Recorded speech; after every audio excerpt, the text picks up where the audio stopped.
when you're in pain because you miss your special person, the one where you feel you have this soul connection with. You miss them so much and nothing is working to manifest them no matter what you do. Maybe you're even in twin flame separation. Then in this video, I'm going to show you what you need to do first before manifesting can actually work. Because if you miss this step, you will stay stuck. But if you watch this entire video till the end, you will know what to do exactly to push this connection forward. Because most people, they're trying to fix everything at once, and that is exactly why nothing changes. But when you're in pain and you miss your special person, the love of your life, your soul connection, your twin flame so much that you feel unable to manifest them, and you're still trying to fix things in your 3D reality, and you feel overwhelmed by the idea of working on your past, then start with your mental diet. I'm recording this video because this is exactly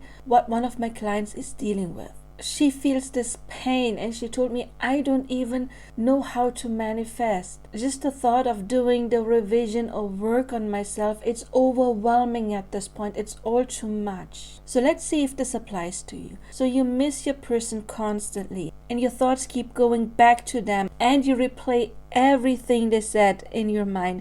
The things they said, like they don't want you, and then they said this, and then they said that, and then you think about what went wrong. This was going so well. What happened? And maybe you're still trying to fix things in the 3D and you want to talk about them, you want to explain things, you want to change the situation. But also you know, yes, there is deeper work. Yes, they're mirroring me. Yes, they're me pushed out. Yes, there is stuff I have to do, but right now it just feels overwhelming. You don't even know where to start. It's all just too much, and this is exactly why you feel stuck. If you watched last week's video, there I was talking about what to do when you're in this massive pain. You want to cry all day and everything is just black basically. If you're in this situation, go back and watch last week's video first, because that is basically not the first step, it is step 0.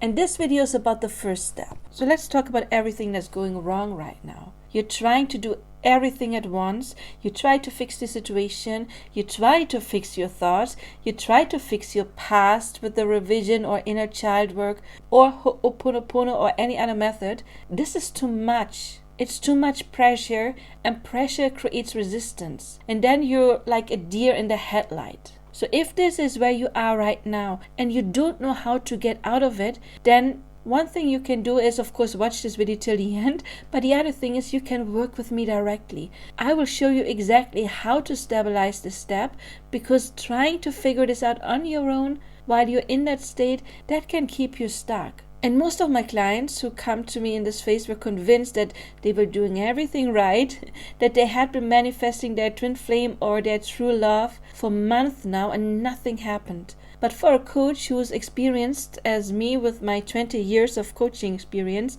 I can immediately tell what the issue is. And those were the clients who were often still complaining about their specific person. They were sad and annoyed, or even hurt and in so much pain or angry that they're not reaching out, and they were blaming the other person, even though maybe conceptually they already understood, yes, they are me pushed out, but still they were giving the control to the other person. And yes, they were actively manifesting them. But it doesn't matter if you do your 10 to 15 minutes of active manifesting a day, when the rest of your day you still constantly think about the version of them that you don't want to wish to experience anymore, and you're upset about all of the things they don't do yet, they don't show you yet, and that's not right yet. Your 15 minutes a day of actively manifesting does not override the rest of the day, because in the end it's your dominant assumption that manifests, and not whatever you desire to manifest or the technique you use. So instead of trying to fix everything,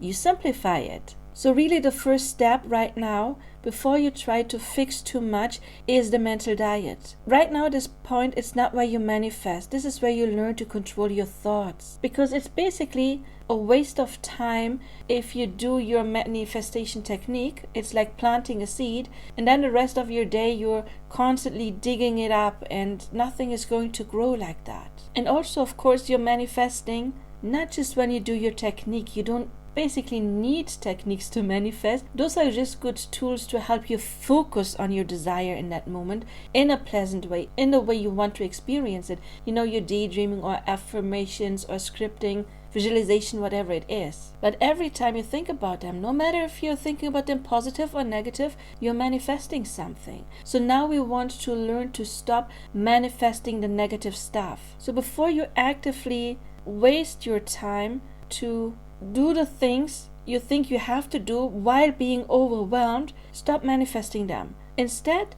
try to stabilize your mind. Stop your negative thoughts about them and just don't follow the spiral. And I gave you tips to stop that in last week's video. If you can, shift to positive thoughts about your person instead. If you can't do that right now because you notice you are in this anger or sadness, then just go neutral. And again, you will find tips in last week's video. Important is, this is not about you're not allowed to think negative at all. And if you're still in this absolute negative thought spiral, then again, but important is, this is not that you're not allowed to think any negative thoughts at all. Doesn't make sense. It doesn't work like that. You will still think negative. That is okay. It's about how do you deal with it. Do you just let that thought come over you, wash over you like a tidal wave? Or do you learn to stop it and redirect it like I taught you last week? I always say negative thinking doesn't mean anything, it's lost.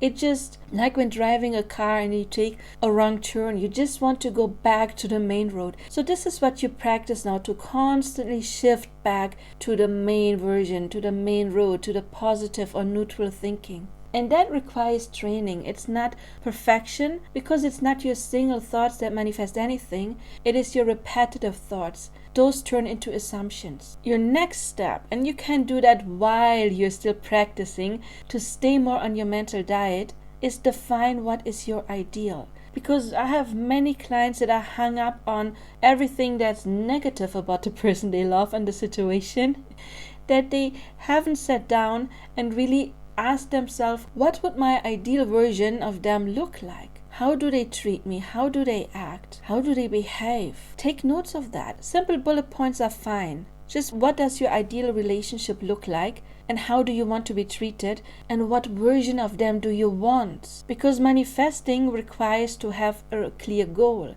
to have a clear picture of what you actually want. And if you have defined that, now you can learn to shift back to that which you just have defined over and over and over during the day, whenever you think about your person, whenever the negative stuff comes up. So let's talk about how you can handle your thoughts. Important is, don't argue with your negative thoughts. I know maybe it's a little bit easier said than done. I do that sometimes, have these little arguments in my head until I notice, oops, what the hell am I doing? And then I stop.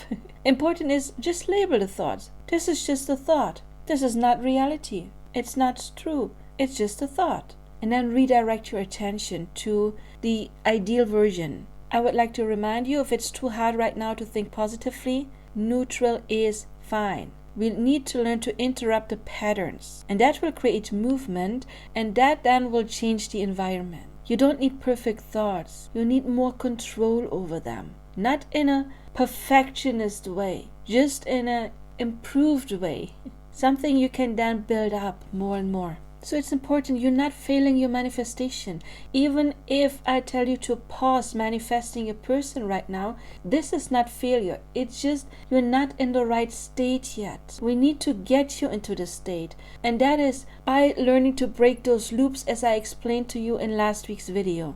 It is by learning more to stay on the mental diet. This is the basics. This is the groundwork. And this is right now even more important than working on your self-concept. I mean, it's kind of part of your self-concept, but working on your past, doing the revision. This is basically step one. If you feel like you already got this, then of course you can start with the revision now. And if you don't know how, you will find a link to my revision scripts in the description box, where I teach you everything about revision, and I have templates that you can use. Of course, also you can reach out for coaching. Another thing I have for you completely free is my ebook about the 3 most common blocks and how to resolve them when it comes to manifestation. You will find all the links in the description box. But right now, when it feels too much, don't try to fix everything. Just start with your mental diet.